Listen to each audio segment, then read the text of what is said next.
Practice test 1, the listening section 4.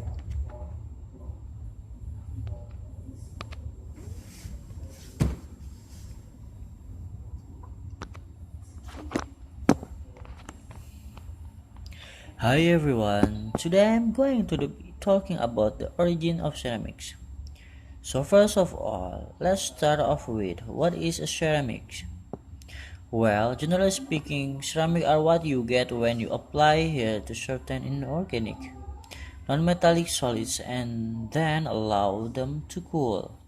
An example of ceramic are everyday things like earthenware, pots, crockery, glassware, and even concrete.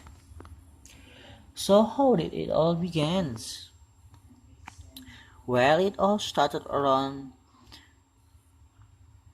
29,000 years ago when humans discovered that if you dig up some soft clay from the ground, mold it into a shape, and then heat up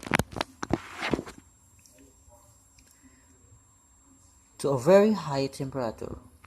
When it cools, the clay has been transformed into something hard and rigid.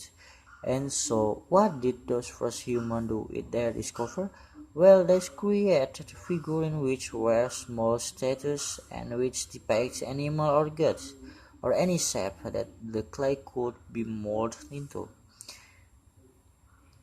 And all this activity was centered around southern Europe, where there is also evidence of ceramics that were created much later. The early humans also found a practical use for their discovery, such as storing things like grain out of their weather bags. The pots were brought so that out of they could carry water in them. It wasn't possible to store it over a long period, and also they were quite brittle and shattered very easily if they were dropped. But despite these problems, it was many thousands of years before there were any improvements in China at around 2000 BC. They discovered that by adding minerals to the clay the ceramics, but it took nearly 1,000 years before they perfected the process to produce high-quality ceramics known as porcelain.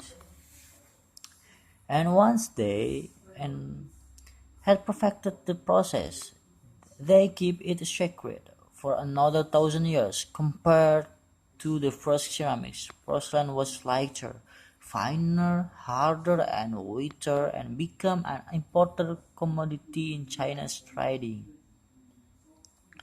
with the rest of the world for hundreds of years. In fact, it became so valuable that it was known as white gold, and spies were sent to China to discover what they did to the clay to produce such high quality merchandise. It wasn't until the 18th century that the secret began to unravel. A German alchemist called Johann Friedrich Bocher was asked by the king to make gold out of lead. Unfortunately, Bocher failed to achieve this and soon gave up. But in order to please the king, he attempted to make high quality porcelain, and after many years of, experimentations, he discovered that by adding quartz and a material called China stones to very high quality clay, he managed to get the same results that the Chinese had been achieving for the last 1,000 years. Well, now look at another ceramics which is made from mixing sands with minerals and heating to over 600 degrees Celsius. When this mixture cools, the result is of course glass. The main difference between ceramic made from clay and glass is that clay is made up of crystalline plates which become locked together in the cooling process, whereas glass cools too quickly for crystals to form. Apart from that, the process of heating up naturally occurring material to transform them is the same. The origin of glass dates back to 35 30,500,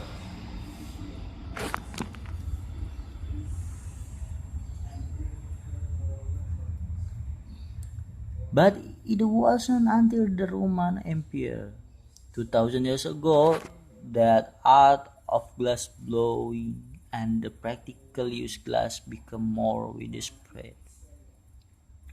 One of the more innovative use was to use it in windows, as up until then they had just been holes in walls. It must have been very dirty in those days. The Romans were also responsible for inventing concrete, and although the origin are uncertain, expressing that this is largely due due to the high level of volcanic activity in the area. The Romans observed that when volcanic ash mixes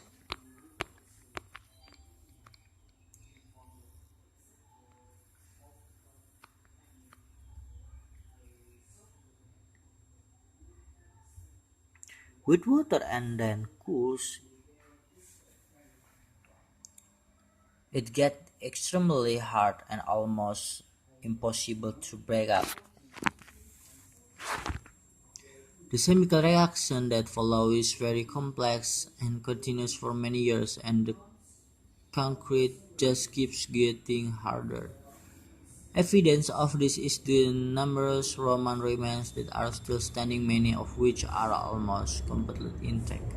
One of the most important facts about concrete for the Romans was that it can be created underwater. As the Roman Empire grew, the Romans need to take control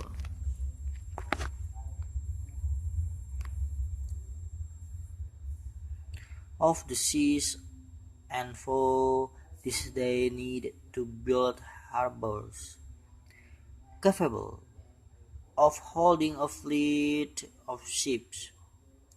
Pouring concrete mixture into the sea the sea immediately starts the hardening process, and rather than just dissolving in the mass of water, the substance was stout and long-lasting. This strength characteristic of concrete made a significant contribution to the success of the Roman Empire.